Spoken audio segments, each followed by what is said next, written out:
It's scary to watch. Holy shit, it's like seeing a crack pipe in your Uber driver's passenger seat. The fuck is wrong with this guy?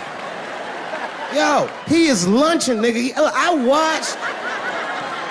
watched Donald Trump in a press conference, and this motherfucker had all the media gathered, and this nigga literally asked the media to their face to stop finding shit out. I was like, yo, this motherfucker is bugging.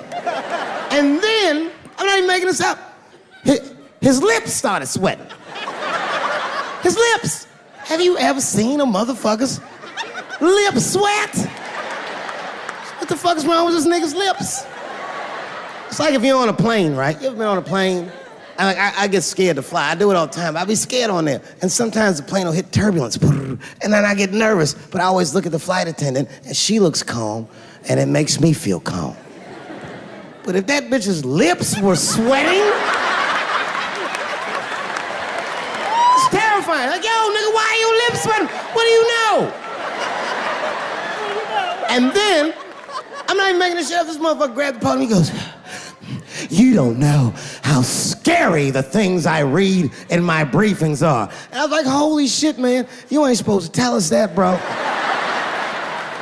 That's bad leadership. Even as a parent, you think I'm gonna sit my kids down? Hey, little man, come here real quick. I just wanna holler at you for a second. I'm 3 months behind on the rent, nigga, and I am worried. Very worried. Go to school and have a productive day, nigga. I was just thinking out loud, getting some shit off my chest. I'm like, what the fuck are you doing, bro? This is bad, man. Jesus Christ. All this motherfucker's ideas sound like high people ideas. Like he doesn't think these things through before he tells us. He just tells us what he's thinking as soon as it occurs to him. This shit sounds nuts. I'm gonna go to China and I'm gonna get those jobs from China and bring them back here to America. For what, nigga? So iPhones can be $9,000? Leave that job in China where it belongs. None of us wanna work that hard. The fuck is he thinking? I want to wear Nikes. I don't want to make them shits. What the fuck are you doing? Stop trying to give us Chinese jobs. I am going to bring back coal. Coal? I'm not even exaggerating. I have never in my life even seen a fucking lump of coal. I honestly don't even know what coal is for. If you're gonna have motherfuckers digging around in the dirt looking for shit, find me some truffles, nigga. That's what I'm about. And these truffle prices are getting out of control. If it gets any worse, I'm gonna be back down to regular butter like everybody else. Terrible, terrible job. This motherfucker hit North Korea with rap battle threats. Fire and fury, like, yo! Yo, what are you doing? It's fucking Korea, man. Kim Jong-un is a scary motherfucker. He might be as crazy as Trump. Some scary shit. And if you one of them naive motherfuckers that thinks that a war with Korea is gonna be easy, then you don't play Call of Duty at 3 a.m. like I do. Because that's when the Koreans play. Fucking 8-year-old Korean kid took out my whole goddamn platoon last night.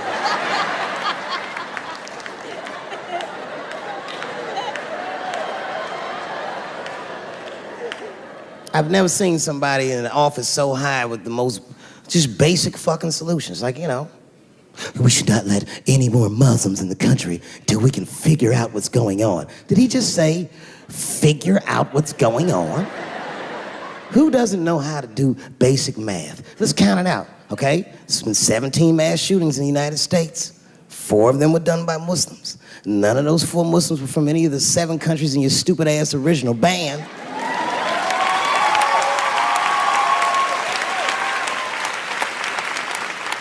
And since he brought it up, the other 13 shootings were done by the Tiki Torch whites. These are facts. And you don't see me trying to ban white people from the show to keep the rest of the audience safe. It's a fucking terrible idea because it's mean and it's racist, and most importantly, it would be catastrophic to my bottom line.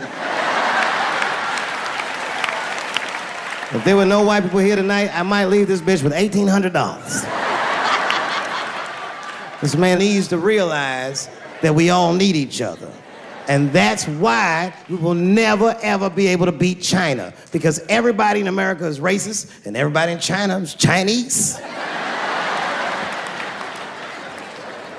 This motherfucker called it all wrong. And don't believe the media either, because as all this shit is happening, the media is trying to make us believe that the extremities amongst us are the norms. We can disagree, that's fine. And most of us are keeping a cool head about this shit. You know what I mean?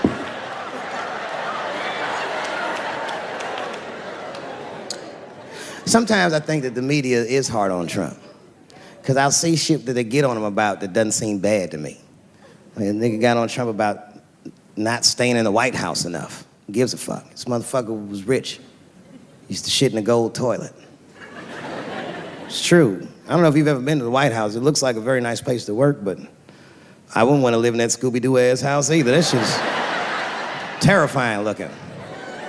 Imagine you trying to jerk off in the crib and Abraham Lincoln's just looking at you like...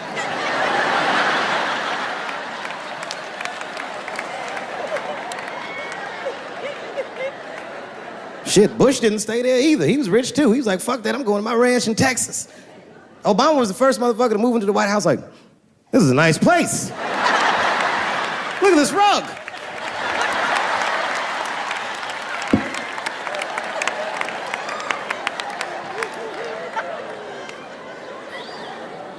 The media got on him about putting Jared Kushner in his cabinet, and I didn't think that that was the worst thing he'd done. I mean, it was still early, and I mean, it's not unprecedented. Kennedy had his brother as the attorney general, right? And this motherfucker's a Washington outsider. To be honest with you, I'd probably do the same thing. As a matter of fact, I do. You think I go to a Hollywood meeting with all them white folks by myself? I bring my nigga Mac Mittens from the streets. I don't even know his real name. Everybody just calls him Mac Mittens. But I know he's not qualified to even listen to these meetings, but this motherfucker just makes me feel good. And all the white people look at me like, Dave, do you mind asking your friend Mac Mittens to excuse us so that we can talk business? And I say, fuck that. Anything you say to me, Mac Mittens can hear that shit. And he listened to the whole meeting. And when they done talking, I just look over at Mac Mittens, and if he gives me the signal, meow, meow, I'll sign the papers. It's a gut check. Or how about this one? Remember when it was the day after the election and the president of Taiwan called Donald Trump to congratulate him? And Donald Trump, you know, of course, took the call and talked to the president of Taiwan. The problem with that was Taiwan doesn't have a president. The United States functions on what they call a one China policy, and Taiwan is a renegade province of said China. And Donald Trump didn't know that and picked up the phone and started yammering away, and the media ate his ass up. And I'm not gonna lie, I was laughing like shit. I was like, oh shit, this dumb motherfucker is in trouble. And then that night, I was in bed drifting off to sleep, and then I had to admit it to myself. I was like, I didn't know that shit either.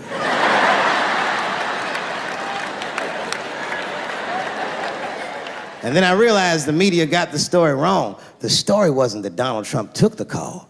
The biggest story is that nobody told Donald Trump not to take the call. That's terrifying. God damn, nigga, you don't have a Mac Mittens on your team? It wasn't like they were calling the White House, they were calling the switchboard at Trump Towers, and they were getting through. Anybody. Mr. President, there's a Ricky Ticky Tabby on the phone for you? Yes, put him through. Hello, Ricky Ticky. Good to talk to you. Mr. President, there's a John Jacob Jingleheimer Smith on the phone. His name is my name too. Put him through. Hello, John Jacob, let's talk business.